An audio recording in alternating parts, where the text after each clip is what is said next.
بسم اللہ الرحمن الرحیم۔ جنت کے پتے قسط نمبر 36۔ پچھلی قسط میں ہم نے بہت غیر متوقع چیز دیکھی کہ عبد الرحمن ہی اصل میں جہان پاشا ہے۔ اب آتے ہیں آگے کی طرف۔ حیا نے اپنی ویڈیو کھول لی ہے۔ اب اس کی ویڈیو میں پتہ نہیں اس کو کیا کیا حقائق ملیں گے۔ ہمیں تو پتہ لگ گیا کہ یہ ہے، حیا کو پتہ لگ سکے گا یا نہیں کس کی ویڈیو ہے، کیا ہے اس میں، کہ شادی والی ویڈیو ہے، اس کا رنگ اتنا اڑ کیوں گیا تھا، سب پتہ لگے گا۔ اب یہ بھی پتہ لگ جائے گا۔ اسکرین کی روشنی اس کے سفید پڑتے چہرے کو بھٹکا رہی تھی۔ وہ سانس روکے یکٹک اس منظر کو دیکھ رہی تھی جو اس کے سامنے چل رہا تھا۔ وہ ایک کمرے کا منظر تھا، نفاست سے بنا بیڈ، کھڑکی کے آگے گرے پردے۔ کیمرہ کسی اونچی جگہ پہ رکھا تھا کیونکہ اسے سامنے رائٹنگ ٹیبل کی خالی کرسی نظر آ رہی تھی۔ کیمرہ یقیناً کمپیوٹر مانیٹر کے اوپر رکھا گیا تھا۔ مانیٹر نظر نہیں آ رہا تھا مگر وہ جانتی تھی کہ یہاں کمپیوٹر ہی رکھا ہوتا ہے۔ وہ کمرہ پہلے کئی بار دیکھ چکی تھی۔ کمرے نے اسے نہیں چونکایا تھا، اس شخص نے اسے چونکایا تھا جو ابھی بھی کرسی پہ آ بیٹھا تھا۔ میں امید کرتا ہوں میڈم آپ وہ پہلی اور آخری شخصیت ہوں گی جو اس فائل کو کھول پائیں گی۔ اس کے ہاتھ میں مونگ پھلی کا پیکٹ تھا جسے کھولتے ہوئے وہ مخاطب تھا۔ کس سے؟ یقیناً حیا سے۔ وہ سانس روکے اسے دیکھی گئی۔ آپ بھی سانس روک کے سنیں۔ میرا نام جہان سکندر احمد ہے۔ بہت پرسکون سے انداز میں گویا اسے دیکھتے ہوئے وہ کہہ رہا تھا، میجر جہان سکندر احمد۔ احمد میرے دادا کا نام تھا اور یہی میرا سرنیم ہے۔ میں جانتا ہوں تم یہ سمجھتے ہو کہ میں یعنی میجر احمد پنکی تھا۔ ایسا نہیں ہے، میں پنکی نہیں تھا۔ بات کرنے کے ساتھ ساتھ وہ تھوڑی تھوڑی دیر بعد مونگ پھلی نکال کر منہ میں رکھتا تھا۔ وہ بت بنی اسے دیکھ رہی تھی، بنا پلک جھپکے دم سادے۔ وہ چند لمحے ٹھہر کر وہ بولا، میں ڈولی تھا، یاد ہے تمہیں؟ وہ ذرا سا مسکرایا تھا۔ گیم جیتنے کے بعد کنگ میکر کی مخصوص مسکراہٹ۔ وہ اسے نہیں جانتی تھی، نہیں پہچانتی تھی۔ ایک چوتھے نام سے بھی تم مجھے جانتی ہو، عبد الرحمن پاشا، ہوٹل گرینڈ کا مالک، ایک برا آدمی۔ وہ گیا سانس لینے کے لیے رکا، پھر نفی میں سر ہلایا۔ میں برا آدمی نہیں ہوں، نہ ہی کبھی تھا۔ میں چاہتا تھا کہ تم مجھے خود تلاش کرو، مجھے خود ڈھونڈو، مجھے ڈسکور کرو۔ بہت بار میں نے تمہیں بتانے کی کوشش کی مگر تم نہیں سمجھ سکی، سو میں نے چاہا کہ میں تمہیں خود بتا دوں۔ وہ اب ٹیک لگا کر کرسی پہ بیٹھا، جیسے یاد کر کے سوچ سوچ کر بول رہا تھا۔ اس کی نگاہیں دور کسی غیر مرئی نقطے پہ جمی تھیں۔ وہ بالکل سانس روکے دم سادے سے دیکھ رہی تھی۔ اس کی زندگی کا سب سے بڑا سرپرائز تھا۔ میں نے تمہیں سب کچھ ڈائریکٹلی اسی لیے نہیں بتایا کیونکہ میں کبھی اتنی آسانی سے اتنے صاف لفظوں میں کسی کو کچھ نہیں کہا کرتا۔ میرے پیشے کا یہی تقاضا ہے اور میں نے اپنی عمر کا ایک بڑا حصہ انفارمیشن کو انکوڈ اور ڈی کوڈ کرنے میں صرف کیا ہے۔ اس لیے میں نے ایک پزل ترتیب دیا، ایک ٹریجر ہنٹ، اور تم اسے حل کر لو گی، یہ میں جانتا ہوں۔ کب کرو گی؟ تب میں زندہ ہوں گا۔ کہاں ہوں گا؟ زندہ بھی ہوں گا یا نہیں؟ باہر ہوں گا یا پھر سے جیل میں؟ میں نہیں جانتا، بس اتنا جانتا ہوں کہ تم اسے حل کر لو گی۔ جولائی کی گرمی میں ہی اس کے ہاتھ پیر برف بن رہے تھے۔ وہ پلکیں بالکل بھی نہیں جھپک پا رہی تھی، وہ بس اسکرین کو دیکھ رہی تھی، ایسے جیسے اس نے کبھی اسے دیکھا نہ ہو۔ وہ واقعی پہلی دفعہ اس شخص سے مل رہی تھی۔ جب تک انسان کسی دوسرے کی جگہ پہ کھڑا نہیں ہوتا وہ نہیں جان پاتا کہ اصل کہانی کیا ہے۔ ایک ہی روایت میں اگر راوی اور مروی کی جگہ بدل دو تو سارا قصہ ہی بدل کر رہ جاتا ہے۔ پچھلے چند ماہ میں تمہاری زندگی کی کہانی کا حصہ رہا ہوں، اب میں چاہتا ہوں کہ تم میری طرف کی کہانی سنو۔ بات کے اختتام پہ وہ مسکرایا تھا۔ اسے کہتے ہیں اپنی کہانیوں کو سویپ کرنا، رائٹ یو ایڈیٹ، بے اختیار اس کے لبوں سے نکلا تھا۔ وہ ابھی تک پلکیں نہیں جھپک پا رہی تھی۔ وہ ماہ دسمبر کے اسلام آباد کی خوبصورت ٹھنڈی سی سپہر تھی۔ اگلا منظر، بادل ہر سو چھائے تھے، سبز درخت، سیاہ بادل، سرمئی سڑک، ایک پرسکون ٹھنڈا سا امتزاج۔ وہ پینٹ کی جیبوں میں ہاتھ ڈالے سر جھکائے سڑک کے کنارے چل رہا تھا۔ اچھا یہاں سے اب یہ سٹوری جو ہے بالکل ریوائنڈ ہو گئی ہے، جو وہ کنگ کلفا میں نہیں ہوتے ریوائنڈ کریں۔ جس ہوٹل میں اسے جانا تھا وہ وہاں سے چند گز کے فاصلے پہ تھا۔ وہ عادتاً ٹیکسی سے مطلوبہ مقام سے ذرا دور اترا تھا۔ اب اسے پیدل چل کر ہوٹل تک جانا تھا۔ وہ وہی کر رہا تھا، مگر سر کے پچھلے حصے میں اڑتا درد شدت اختیار کرتا جا رہا تھا۔ وہ میگرین نہیں تھا، مگر شدت ویسی ہی تھی۔ وہ ظاہر نہیں کرتا تھا، لیکن تکلیف کبھی کبھی ناقابل برداشت ہو جاتی تھی۔ یہ الگ بات تھی کہ ابھی اس کی ذہنی اذیت کا بڑا سبب ممی کی باتیں بنی ہوئی تھی جو صبح سے اس کے دماغ میں گھوم رہی تھی۔ جب ممی غصے سے اسے جہاں سکندر کہہ کر مخاطب کرتی تو اس کا مطلب یہ ہوتا کہ اب اگر وہ بات نہیں مانے گا تو وہ ہرٹ ہوں گی۔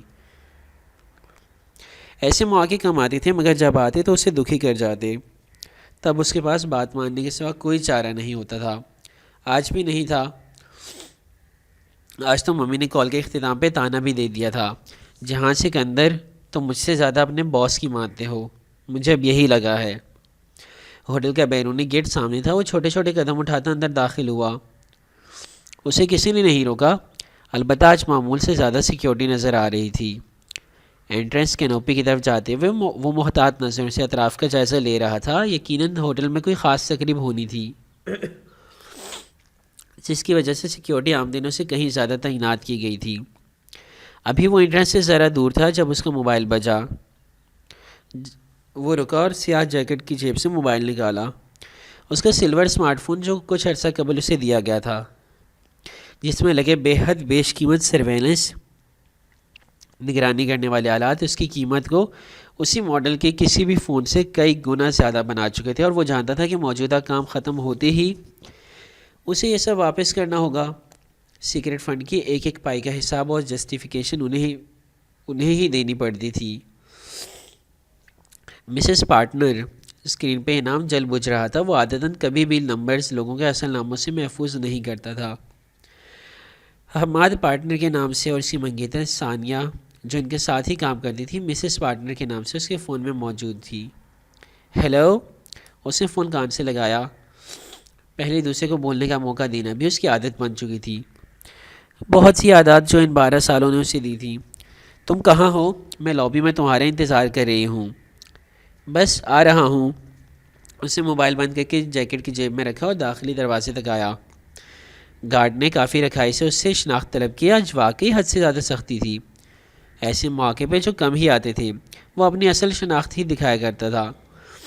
اس نے اندرونی جیب سے والیٹ نکالا، اسے کھولا اور اندر والیٹ کے ایک خانے میں پلاسٹک کور میں منقید کارڈ کچھ اس طرح سامنے کیا کہ اس کا انگوٹھا اس کے نام کو چھپا گیا، مگر تصویر ایجنسی کا 6 حرفی مخفف اور وہ مشہور زمانہ پھول بوٹوں سے مزین 4 چوکھٹوں کا نشان واضح تھا۔ یقیناً آپ صحیح سمجھے، I don't know if I had to tell you or not. Sorry for spoiling your کیا کہتے ہیں اس کو سسپینس۔ گارڈ کی تنی ابرو سیدھی ہوئی، ایڑیاں خود بخود مل گئیں اور سر کہتے ہوئے اس نے ذرا پیچھے ہٹ کر راستہ دیا۔ وہ سپاٹ چہرے کے ساتھ والیٹ واپس رکھتا اندر کی جانب بڑھ گیا۔ کبھی کبھی جب وہ پاکستان میں ہوتا تھا تو یہ عیش اسے بہت اچھے لگتے تھے۔ لابی میں داخل ہوتی ہے اس نے بنا گردن گھمائے بس نگاہوں سے چھت، فانوس اور دیواروں کے کونوں میں لگے سیکیورٹی کیمروں کا جائزہ لیا۔ کتنے کیمرے تھے؟ ان کا رخ کیا تھا؟ ڈیوٹی پہ کتنے گارڈز موجود تھے؟ اگر آگ لگ جائے یا ایمرجنسی ہو تو فائر ایگزٹ کس طرف تھی؟ اور اس جیسی بہت سی باریکیوں کو جانچ کر وہ لابی میں ایک طرف لگے صوفوں کی جانب بڑھ گیا، جدھر ایک صوفے پہ ثانیہ بیٹھی تھی۔ اس نے سیاہ سفید دھاریوں والی شلوار قمیص پہ بلیک سویٹر پہن رکھا تھا، گلے میں دوپٹہ، گہرے بھورے بالوں کی اونچی پونی اور اپنے مخصوص انداز میں ٹانگ پہ ٹانگ رکھے بیٹھی ثانیہ اسے اپنی جانب متوجہ پا کر شناسائی سے مسکرائی تھی۔ وہ اس کی ایک بہت اچھی دوست تھی، اس سے جونیئر تھی، مگر حماد کی فیملی سے گہرے تعلقات کے باعث وہ ایک دوسرے کو بہت اچھی طرح جانتے تھے۔ وہ بھی جواباً ہلکے سے مسکرا کر اس کی طرف آیا۔ وہ 2 صوفے آمنے سامنے لگے تھے، درمیان میں چھوٹی میز تھی جس پہ ثانیہ کا سیاہ پاؤچ رکھا تھا، ایک قدرے بڑا پرس بھی ساتھ ہی پڑا تھا۔ وہ قریب آیا تو ثانیہ اٹھ کھڑی ہوئی۔ السلام علیکم، کیسے ہو اور کب سے ہو ادھر؟ وعلیکم السلام، فائن تھینکس، زیادہ دن نہیں ہوئے، کام سے آیا تھا، مقابل صوفے پہ بیٹھتے ہوئے اس نے بتایا۔ وہ کتنے دنوں سے اسلام آباد میں تھا؟ تعداد اسے نہیں بتائی۔ دوسرے آپ کے بارے میں جتنا کم جانے اتنا ہی اچھا ہوتا ہے۔ وہ تو مجھے اندازہ تھا، تمہارا کام۔ اس نے بیٹھتے ہوئے ابرو سے سیاہ پاؤچ کی طرف اشارہ کیا۔ جہان نے اس بات میں سر ہلا دیا۔ جتنا کر سکی کر دیا۔ تمہاری معلومات ٹھیک تھی، وہ سفارت خانے کی کار استعمال نہیں کرتی۔ اب اس کے سامنے بیٹھی وہ اسے دھیمی آواز میں امریکی سفارت خانے کی سیکنڈ سیکریٹری کے متعلق بتا رہی تھی، جو ویزا سیکشن کی ہیڈ تھی اور بھارتی نژاد امریکی شہری تھی۔ اسے سفارت خانے کے سیکنڈ سیکریٹری کے متعلق چند معلومات درکار تھیں، وہ بھی بہت جلد۔ اس لیے اس نے صبح ثانیہ کو فون کیا تھا۔ ثانیہ تمام ضروری چیزیں لے آئی تھی، عرب زبانی بریفنگ دے رہی تھی۔ یو نو واٹ، وہ امریکی سفارت خانے کی ان گاڑیوں میں سے کوئی استعمال نہیں کرتی جو ہر وقت اسلام آباد میں گردش کرتی رہتی ہیں۔ ویسے ان گاڑیوں کی تعداد قریباً 150 ہے۔ 140، اس نے ہلکی سی مسکراہٹ کے ساتھ تصحیح کی۔ ثانیہ سر ہلا کے رہ گئی، وہ ہمیشہ اس سے زیادہ باخبر رہتا تھا۔ بہرحال وہ ان میں سے کسی گاڑی پہ سفر نہیں کرتی، کیونکہ اس کو ایک جگہ یہ کہتے سنا گیا تھا کہ اگر ان 140 گاڑیوں میں سے کسی ایک کا دروازہ بھی کھولے تو ایمبیسی کو خبر ہو جاتی ہے۔ اس لیے اسے ایمبیسی کی گاڑیوں سے چڑھ ہے، اور یہ بھی کہ اس کی اتنی سیکیورٹی ڈی سی میں نہیں ہوتی جتنی اسلام آباد میں ہوتی ہے۔ اس کے باوجود امریکی سفارتکار خود کہہ کر اپنی پوسٹنگ اسلام آباد میں کرواتے ہیں۔ کراچی سے بھاگتے ہیں، مگر اسلام آباد ان کے لیے جنت ہے۔ چند منٹ وہ دونوں سفارت خانے کی باتیں کرتے رہے، نام لیے بغیر، بے ضرر سی باتیں۔ پھر لمحے بھر کو جب وہ دونوں خاموش ہو گئے تو ثانیہ نے موضوع بدلا۔ کوئی اور کام بھی ہے اسلام آباد میں؟ اس نے سرسری سا پوچھا، مگر وہ جانتا تھا کہ وہ کس طرف اشارہ کر رہی ہے۔ ہاں، 2 دن بعد میرے کزن کی مہندی ہے اور ممی چاہتی ہے کہ میں وہ اٹینڈ کروں۔ اور تم کیا چاہتے ہو؟ وہ پتلیاں سکیڑے بغور سے دیکھ رہی تھی، وہی تھیکا انداز جو ان کے ہم پیشہ افراد میں کثرت سے پایا جاتا تھا۔ مجھے نہیں معلوم، بس میں ان لوگوں سے نہیں ملنا چاہتا۔ ملو گے نہیں تو بات آگے کیسے بڑھے گی؟ تمہارے نکاح ہو چکا ہے تمہارے ماموں کے گھر۔ اس طرح اس بیچاری لڑکی کی زندگی تو مت لٹکاؤ، یا نبھاؤ یا چھوڑ دو۔ بات کے اختتام پہ اسے ذرا سے کندھے اچکائے۔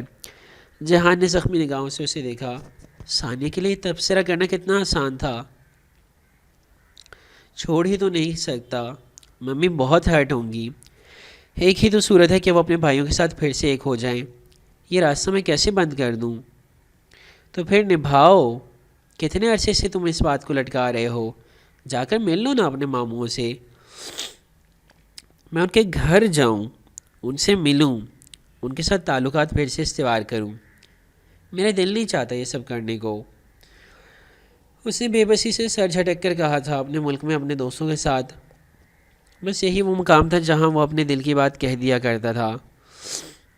دیکھو جہاں انسان اپنا کیا بہت جلد بھول جاتا ہے، وہ بھی بھول چکے ہوں گے۔ تم جاؤ اور ان کو ایک مثبت اشارہ دو، اس سے وہ یہ جان لیں گے کہ تم اور تمہاری ممی ان کے ساتھ رشتہ رکھنا چاہتے ہیں۔ وہ تمہیں بہت اچھا ویلکم دیں گے۔ وہ کرسی پہ آگے ہو کر بیٹھی، گویا سمجھا رہی تھی، مگر وہ سمجھنا نہیں چاہ رہا تھا۔ میں رشتہ نہیں نبھا پاؤں گا۔ میں کیوں ان کو دھوکہ دوں؟ کیوں ان کی بیٹی کے ساتھ زیادتی کروں؟ دیکھو، میں جھوٹ بول کر شادی نہیں کروں گا، اور سچ جاننے کے بعد وہ اپنی بیٹی سے میری شادی نہیں کریں گے۔ بات پھر وہی آ جائے گی کہ ممی ہرٹ ہوں گی۔ وہ شدید قسم کے مخمصے میں تھا، یا شاید وہ مسئلہ حل کرنا ہی نہیں چاہتا تھا۔ ضروری نہیں ہے کہ چیزیں ویسی ہوں جیسے تم سوچ رہے ہو۔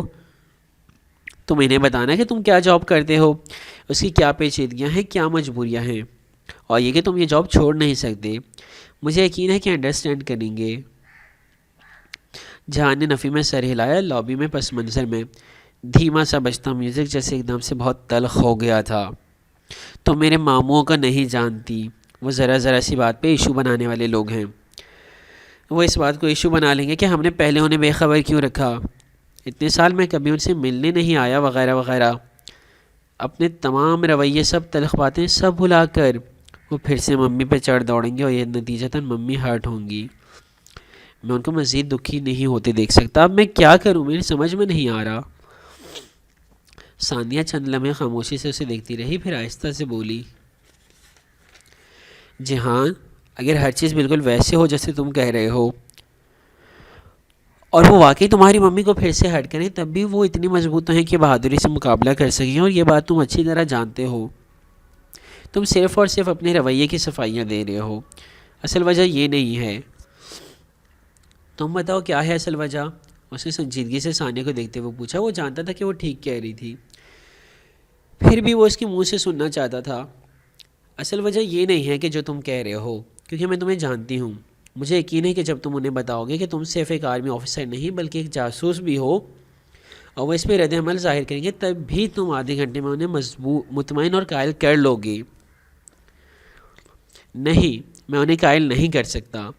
وہ جانتے بوجھتے کبھی بھی اپنی بیٹی کی شادی کسی ایسے جاسوس سے نہیں کریں گے جس کی زندگی کا کوئی بھروسہ نہیں ہو، جوان کی بیٹی جو ان کی بیٹی کے ساتھ نہ رہے بلکہ دور کسی دوسرے ملک میں کسی دوسرے نام کے ساتھ زندگی گزارے، جو وہاں مر بھی جائے تو مہینوں ان کی بیٹی کو پتہ نہ چلے کہ اس کی قبر کہاں ہے۔ اذیت سے کہتے ہوئے وہ کرسی پہ پیچھے کو ہوا۔ آنکھوں کے سامنے کی روح کو زخمی کر دینے والا منظر پھر سے لہرایا تھا۔ انطاکیہ کے قدیم شہر میں بڑے سے دالان کے فوارے کے ساتھ کھڑا گھوڑا، اور اس کی کمر پہ اوندھے منہ لادا گیا وہ وجود، اسے سر جھٹکا۔ ایسی کوئی بات نہیں ہے، یہ اصل وجہ نہیں ہے۔ تمہیں پتہ ہے تمہارا مسئلہ کیا ہے؟ قدرے خفگی سے کہتی ہے، وہ باہم ملی مٹھیاں میز پہ رکھتے ہوئے آگے ہوئی۔ تم اپنے ماموں سے ڈرتے ہو۔ ایسی کوئی بات نہیں ہے۔ بیزاری سے ہاتھ جھلا کر وہ دوسری طرف دیکھنے لگا۔ ایسی ہی بات ہے۔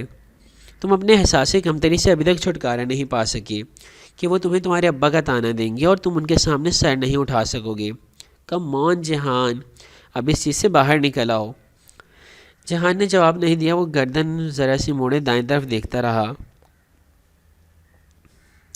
مجھے حیرت ہوتی ہے کبھی کبھی تم پہ، اتنا قابل آفیسر، اتنا شاندار ٹریک ریکارڈ، ایجنسی کے بہترین ایجنٹس میں سے ایک، پھر بھی اپنے اندر کے احساسی کمتری سے تم نہیں لڑ سکے۔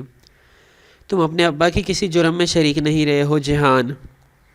جہان اس کی بات نہیں سن رہا تھا، وہ اس کی طرف متوجہ نہیں تھا، وہ کہیں اور دیکھ رہا تھا۔ ثانیہ نے اس کی نگاہوں کے تعاقب میں دیکھا۔ لابی کے دوسرے کونے میں دو لڑکیاں صوفوں پہ بیٹھ رہی تھیں، ایک نیلے لباس میں تھی اور دوسری سیاہ میں۔ سیاہ لباس والی دراز قد لڑکی جس نے سیاہ لمبے بال آگے کندھے پہ دائیں طرف کو ڈالے ہوئے تھے، کافی خوبصورت تھی۔ صوفے پہ بیٹھتے ہوئے اس نے دوسری لڑکی کے ہاتھ سے کینڈی پکڑی اور منہ میں رکھی۔ دوسری لڑکی ساتھ ہی کچھ کہے جا رہی تھی۔ جہان، ثانیہ نے اسے پکارا۔ وہ ذرا چونک کر اسی طرف متوجہ ہوا۔ کیوں دیکھ رہے ہو ایسے؟ یہ پاکستان ہے۔ وہ خجل ہوا نہ شرمندہ، بلکہ دوبارہ ان دو لڑکیوں کو دیکھا۔ ثانیہ، یہ بلیک کپڑوں والی میری بیوی ہے۔ اوہ اچھا۔ ثانیہ تجربے اور ذہنی پختگی کے اس درجے پہ تھی کہ بنا چونکے سنجیدگی سے اس بات میں سر ہلایا۔ اچھی ہے۔ تم نے بلایا ہے اسے؟ نہیں، میں تو خود اسے دیکھ کر حیران ہو رہا ہوں۔ اسے لا علمی سے شانے اچکائے۔ آر یو شور یہ وہی ہے؟ ہاں، میں نے اس کی پکچرز دیکھ رکھی ہیں۔ ثانیہ نے اپنے ذرا احتیاط سے گردن پھیر کر اسے دیکھا۔ سیاہ لباس والی لڑکی کو جیسے مرچیں لگی تھی، کینڈی غالباً مرچ والی تھی۔ اس کی آنکھوں میں پانی آ گیا تھا اور ناک سرخ پڑ گئی تھی۔ وہ جیسے خفگی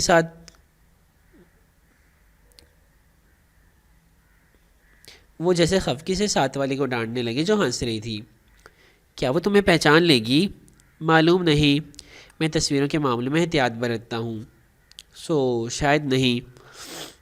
وہ بہت غور سے دور بیٹھی لڑکی کا سرخ پڑتا چہرہ دیکھ رہا تھا۔ اتنی نزاکت! اسے مایوسی ہوئی تھی۔ یہ یہاں کیا کر رہی ہے؟ وہ جیسے خود سے بولا۔ پتہ کروں؟ ثانیہ کی بات پہ اس نے اس بات میں سر کو جنبش دی۔ وہ اٹھ گئی۔ اسی وقت سیاہ لباس والی لڑکی کلائی پہ بندی گھڑی دیکھتی اٹھی تھی۔ انہیں شاید کہیں پہنچنا تھا۔ یہ کہاں پڑھتی ہے؟ ثانیہ نے جاتے ہوئے پوچھا۔ اسلام میں انٹرنیشنل اسلامک یونیورسٹی، شریعہ اینڈ لا، 7واں سیمسٹر۔ ممی کی دی ہوئی معلومات اسے جو کہ دہرا دی، اور اس کا نام حیا سلیمان ہے۔ ثانیہ سر ہلا کر آگے بڑھ گئی۔ وہ دونوں لڑکیاں اب لابی پار کر رہی تھی۔ ثانیہ سیدھی ان کے پاس نہیں گئی، بلکہ پہلے اس نے قریب بنے کیفے کی طرف جاتے راستے میں تیز سے چلتے ایک ویٹر کو روکا اور اسے ٹرے لی جس میں کافی کے 4 کپ رکھے تھے۔ وہ یقیناً عملے سے واقف تھی، سو ویٹر سر ہلا کر آگے چلا گیا۔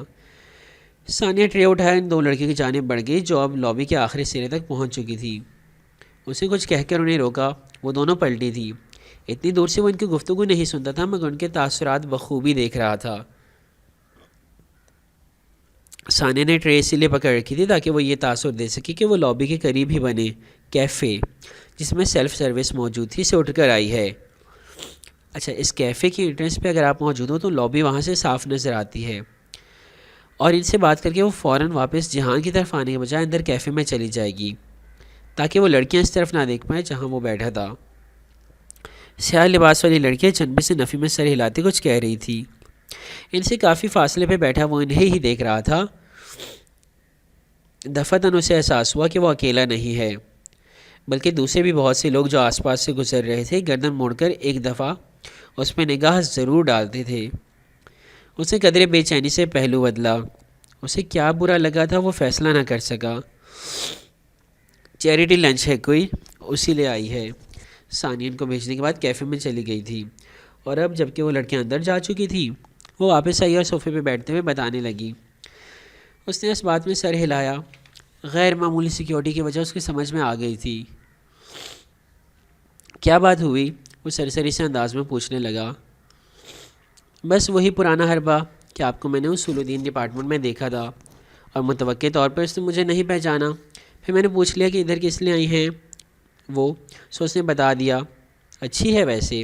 اسے جواب نہیں دیا، وہ خاموشی سے بیٹھا رہا۔ کچھ اسے برا لگا تھا۔ پھر جاؤ گے آج اس کے گھر؟ ہاں جاؤں گا۔ اس نے اس بات میں سر ہلایا مگر وہ اچھا محسوس نہیں کر رہا تھا۔ اس عجیب سے اتفاق نے ایک دم بہت کچھ بدل دیا تھا۔ خالی ہاتھ مت جانا، کچھ لے کر جانا۔ میں ترکی سے ان کے لیے کچھ نہیں لایا، خالی ہاتھ ہی جاؤں گا۔ اچھا، پھر کچھ خرید کے لے جانا، اچھا امپریشن پڑے گا۔ چلو چل کر کچھ کھاتے ہیں۔ وہ جیسے جان گئی تھی کہ اس کا موڈ اچھا نہیں ہے، سوٹتے ہوئے بولی۔ وہ خاموشی سے اٹھ کھڑا ہوا اور میز پہ رکھا سیاہ پاؤچ اٹھا کر جیکٹ کی جیب میں ڈال دیا۔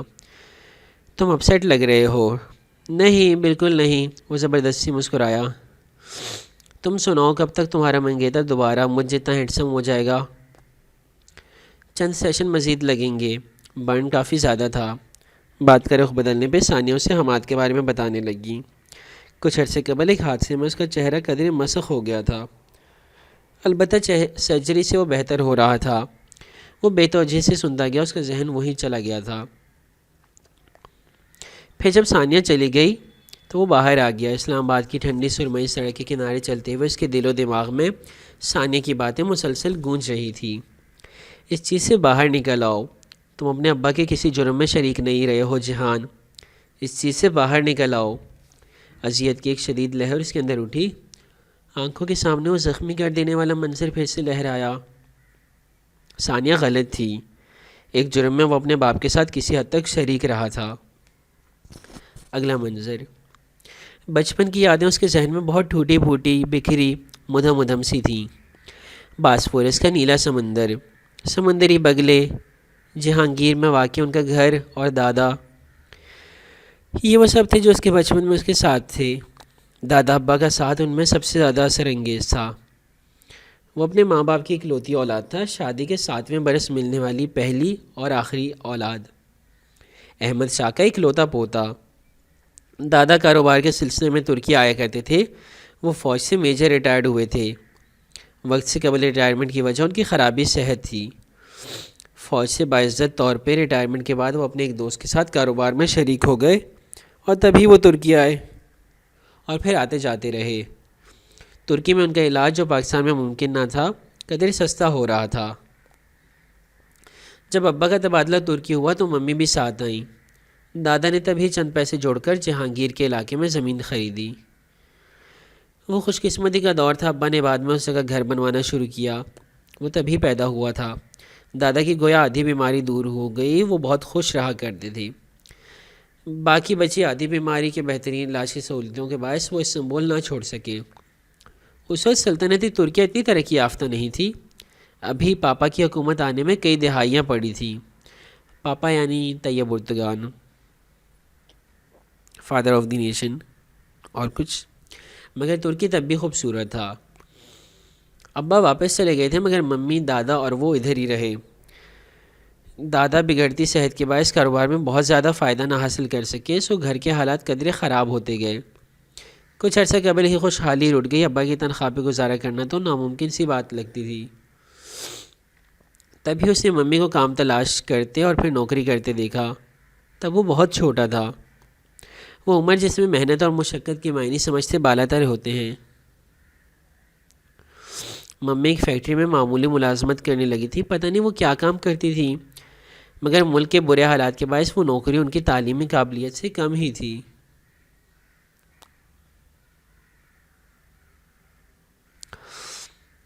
گھر سے جیسے قسمت ہی روٹ گئی تھی. دادا ابا کو کاروبار میں شدید گھاٹا ہوا اور ناسازی صحت کے باعث ان کا کام کرنا نہ کرنا برابر ہو گیا. مگر وہ کام پھر بھی کرتے تھے. وہ محنت کرنے والے، مضبوط ہاتھوں والے، مشقت اٹھانے والے آدمی تھے. بظاہر روبدار لگتے مگر بات کرنے پر اتنے ہی مہربان اور شفیق. جہان کو وہ کبھی بیمار نہیں لگتے تھے. روز صبح وہ اسے اپنے ساتھ واک پہ لے جایا کرتے تھے. وہ تھک جاتا، دادا نہیں تھکتے تھے. وہ بہت مضبوط، بہت بہادر انسان تھے. وہ اس کے آئیڈیل تھے، اس کے ہیرو.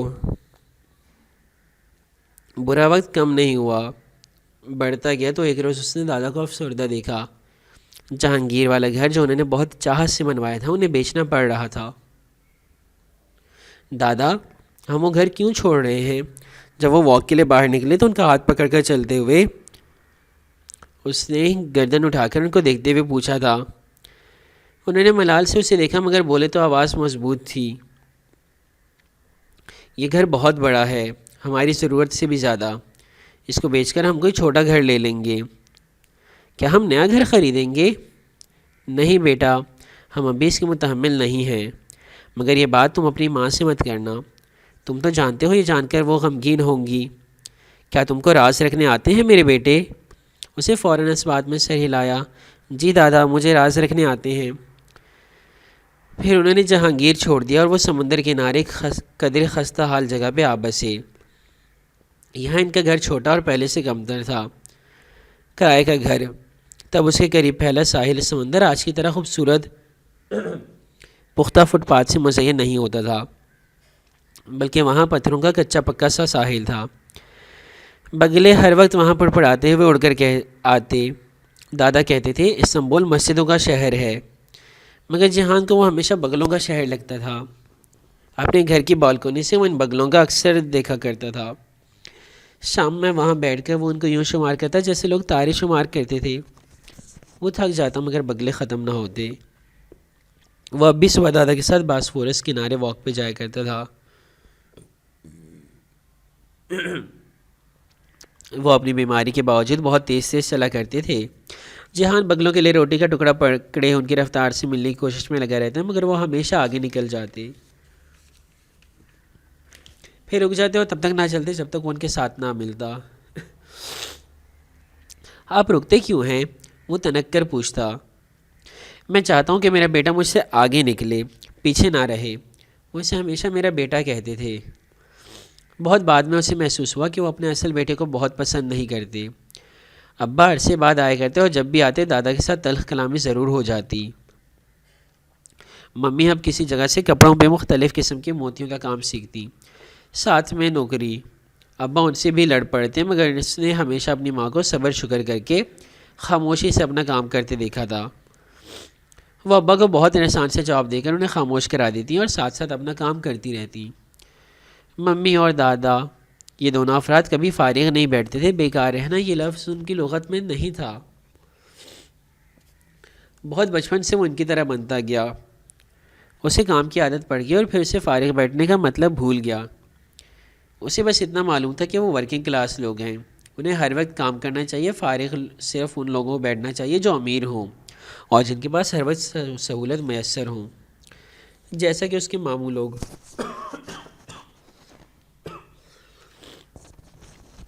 وہ ان سے تبھی مل پاتا جب کبھی شاد و ناظر ہی وہ ترکی آتے.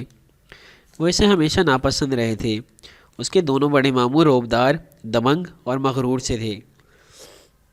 ان کے سامنے بیٹھ کر یہ لگتا کہ وہ بہت شاہانہ قسم کے لوگ ہیں، جبکہ وہ دادا اور ممی بہت غریب اور معمولی انسان ہیں۔ اسے ممی کو بڑے ماموں کے سامنے سختی سے نفی میں سر ہلاتے، جیسے انکار کرتے یا منع کرتے ہیں دیکھا تھا۔ ممی استفسار پہ کچھ نہ بتاتی، دادا سے پوچھا تو انہوں نے بتا دیا، وہ تمہاری ممی کو پیسے دینا چاہتے ہیں مگر وہ نہیں لیتی۔ کیوں؟ وہ حیرت سے سوال کرتا۔ جب انسان کے دو ہاتھ سلامت ہوں تو اس کی عزت کسی سے کچھ نہ لینے میں ہی ہوتی ہے۔ جو ہاتھ پھیلاتا ہے میرے بیٹے، وہ اپنا سب کچھ کھو دیتا ہے۔ دادا کہتے تھے انسان کو عزت سے جینا اور وقار سے مرنا چاہیے۔ جیسے دادا تھے بہت عزت والے، اور جیسے ممی تھی محنت کر کے، مشقت کر کے زندگی بسر کرنے والے لوگ، مگر پتہ نہیں کیوں ابا ایسے نہیں تھے۔ وہ 8 برس کا تھا جب ابا ایک روز ترکی آئے۔ تب وہ ایک اعلیٰ عہدے پہ پہنچ کر کافی بہتر کمانے لگ گئے تھے، مگر تب بھی ان کے حالات نہ بدل پائے۔ البتہ اس بار اس نے پہلی دفعہ ابا اور دادا کو لڑتے ہوئے سنا تھا، بلند آواز سے غصے سے بحث کرتے۔ وہ بہت ڈر گیا تھا، ممی اس وقت گھر پہ نہیں تھی۔ ابا لڑ جھگڑ کر سامان پیک کر کے باہر چلے گئے اور دادا اپنے کمرے میں جا کر لیٹ گئے۔ رات وہ ڈرتے ڈرتے خاموشی سے دادا کے کمرے میں آیا۔ وہ چپ چاپ لیٹے تھے، لحاف اوڑھے چھت کو تکتے۔ ان کا چہرہ پیلا، سفید اور سوتا ہوا تھا، اور آنکھیں گلابی پڑ رہی تھی۔ دادا، وہ دھیرے سے ان کے پاس آ بیٹھا۔ اس کی سمجھ میں نہیں آیا کہ انہیں کیا ہوا ہے۔ اس نے پوچھا کہ کیا وہ ٹھیک ہیں، انہوں نے کھانا کھایا ہے، ان کو کچھ چاہیے؟ دادا ابا نم آنکھوں سے اسے دیکھتے نفی میں سر ہلا گئے۔ تمہیں پتہ ہے؟ جی ہاں۔ اپنے بوڑھے ہاتھوں میں اس کا چھوٹا سا ہاتھ تھام کر وہ اس کی آنکھوں میں دیکھتے کہنے لگے، سلطان ٹیپو کو جس نے دھوکہ دیا تھا وہ میر صادق تھا۔ اس نے سلطان سے دغا کیا اور انگریز سے وفا کی۔ انگریز نے انعام کے طور پہ اس کی کئی پشتوں کو نوازا۔ انہیں ماہانہ وظیفہ ملا کرتا تھا، مگر پتہ ہے جہاں جب میر صادق کی اگلی نسلوں میں سے کوئی نہ کوئی ہر ماہ وظیفہ وصول کرنے عدالت آتا تو چپڑاسی صدا لگایا کرتا، میر صادق کے غدار کی ورثہ حاضر ہوں، میر صادق غدار کی ورثہ حاضر ہوں۔ ایک آنسو ان کی آنکھ سے پھسلا اور تکیے میں جذب ہو گیا۔ میرے بیٹے میری بات یاد رکھنا، جیسے شہید قبر میں جا کر بھی سینکڑوں سال زندہ رہتا ہے، ایسے ہی غدار کی غداری بھی صدیوں یاد رکھی جاتی ہے۔ دن کے اختتام پہ فرق صرف اس چیز سے پڑتا ہے کہ انسان تاریخ میں صحیح طرف تھا یا غلط طرف۔ پھر انہوں نے اس کا ہاتھ اپنے دونوں ہاتھوں میں پکڑ لیا، اسے آج بھی یاد تھا۔ دادا کے ہاتھ اس روز کپ کپ آ رہے تھے۔ میرے بیٹے مجھ سے ایک وعدہ کرو گے؟ اس نے اس بات میں سر ہلایا۔ یہ تمہارا ملک نہیں ہے مگر تم اس کا کھا رہے ہو، یعنی ترکی، کبھی اس کو نقصان مت پہنچانا۔ لیکن وہ جو تمہارا ملک ہے نا، جس نے تمہیں سب کچھ دیا ہے اور تم سے کچھ نہیں لیا، اس کا کبھی کوئی قرض آ پڑے تو اسے اٹھا لینا۔ میں وہ بوجھ نہیں اٹھا سکتا جو تم پہ آن پڑا ہے، تم اسے اٹھا لینا۔ پھر انہوں نے لحاف میں جیسے جگہ بنائی۔ آؤ میرے بیٹے لیٹ جاؤ۔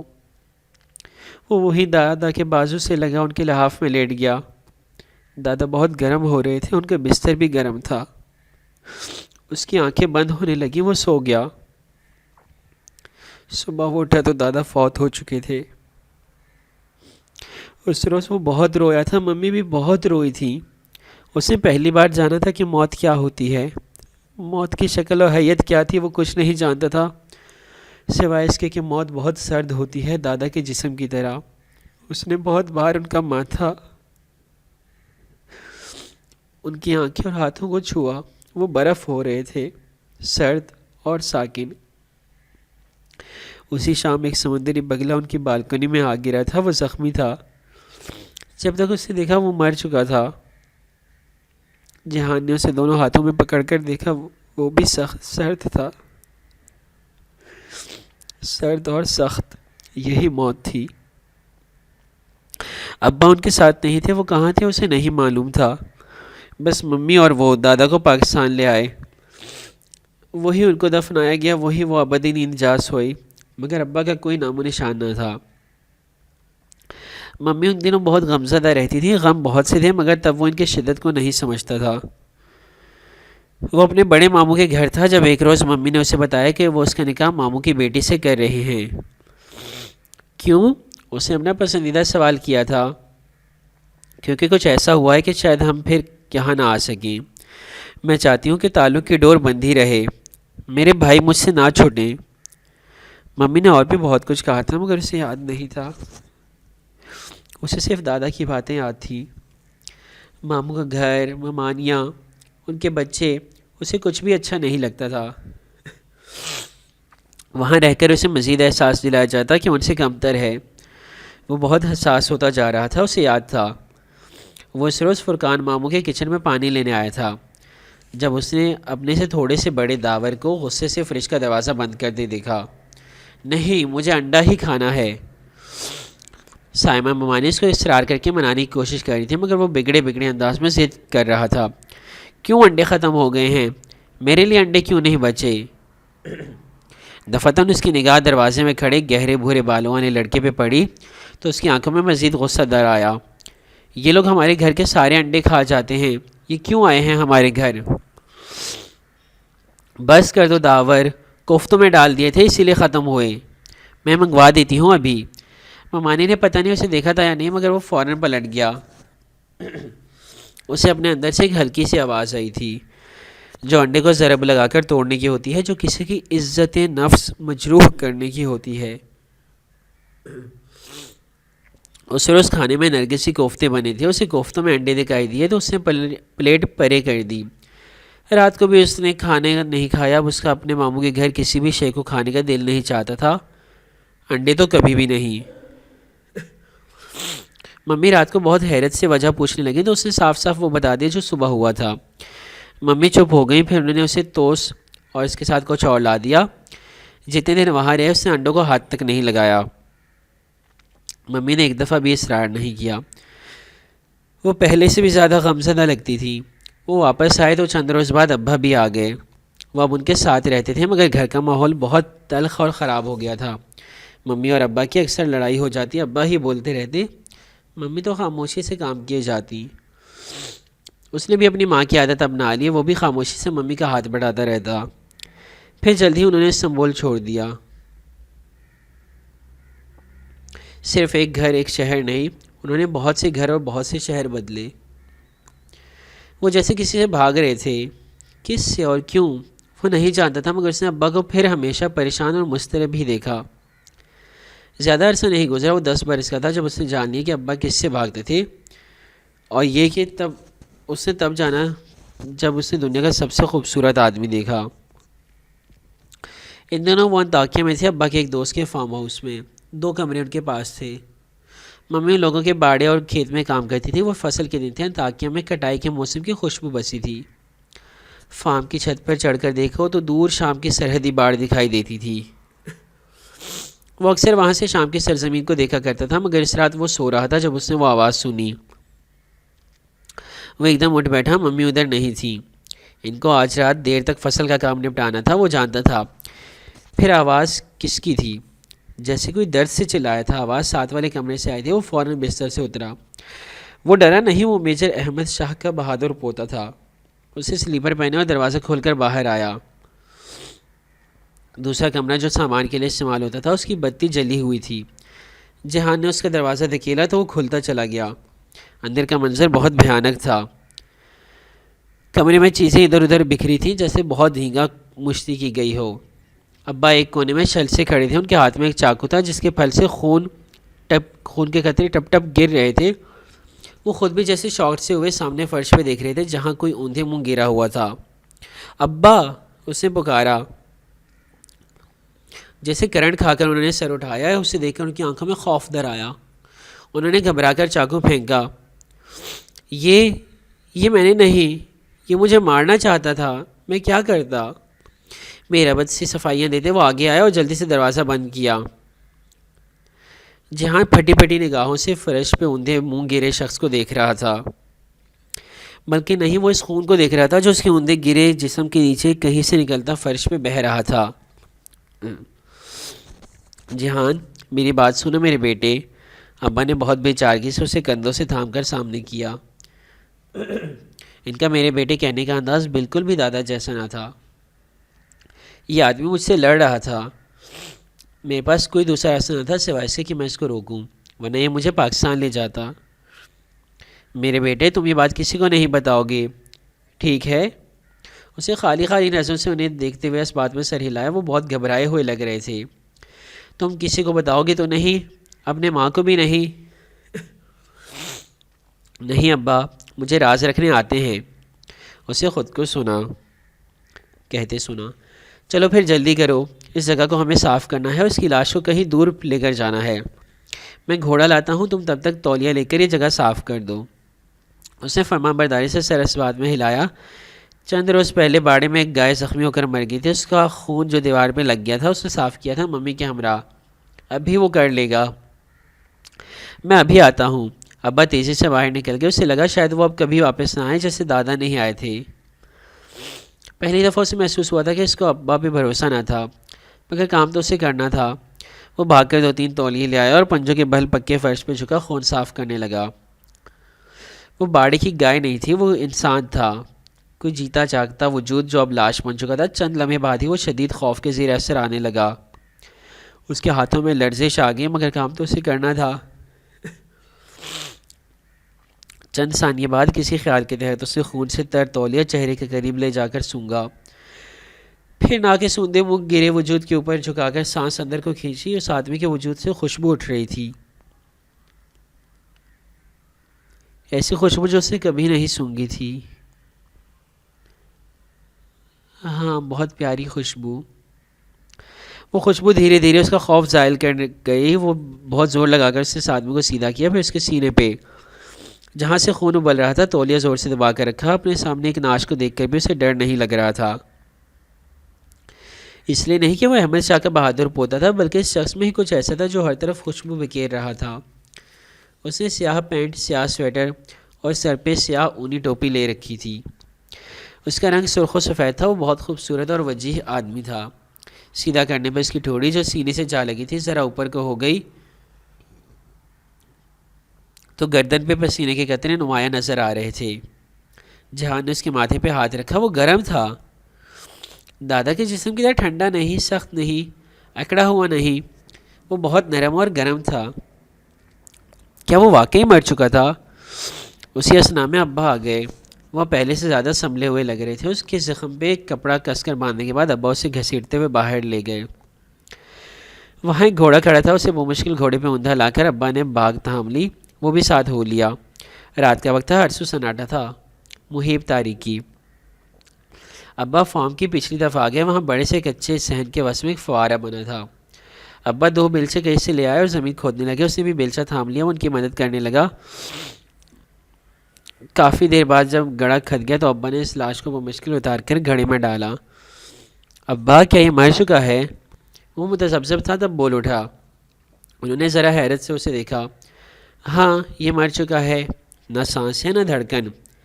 یہ کون تھا ابا؟ مٹی ڈالتے ہوئے وہ لمحے بھر کو رکے، جیسے فیصلہ کر رہے ہوں کہ اسے بتانا چاہیے یا نہیں، مگر پھر بتانے کا فیصلہ کر لیا۔ یہ پاک سپاہی تھا اور مزید کوئی سوال نہیں۔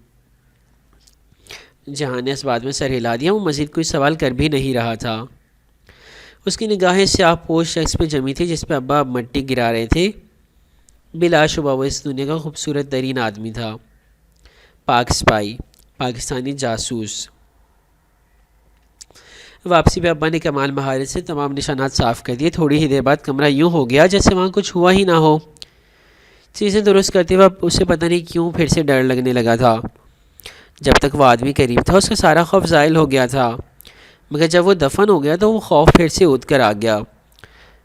ابا نے ہر نشان مٹا ڈالا، ممی کو بھی کچھ پتہ نہ چل سکا، مگر اسے یاد تھا دادا کہا کرتی تھی انسان جس جگہ پہ جو کرتا ہے اس کا اثر وہ اس جگہ پہ چھوڑ جاتا ہے۔ آثار ہمیشہ وہی رہتے ہیں۔ وہ کہتے تھے کہ سورہ یاسین میں لکھا ہے، وہ یہ بھی کہتے تھے کہ انسان جو بولتا ہے اس کے الفاظ ہوا میں ٹھہر جاتے ہیں۔ آثار کبھی نہیں مٹتے تھے۔ اس پاک صفائی کے آثار بھی اس کے ذہن پہ، اس کے کمرے کے فرش پہ اور فوارے کے سنگ مرمر پہ نقش ہو چکے تھے۔ آج کے ایپیسوڈ میں اتنا ہی، اور یہ ناول کا ریوائنڈ چل رہا ہے، اب یہاں پہ آپ کو وہ سٹوری مل گئی جو جہان کی طرف سے ہے۔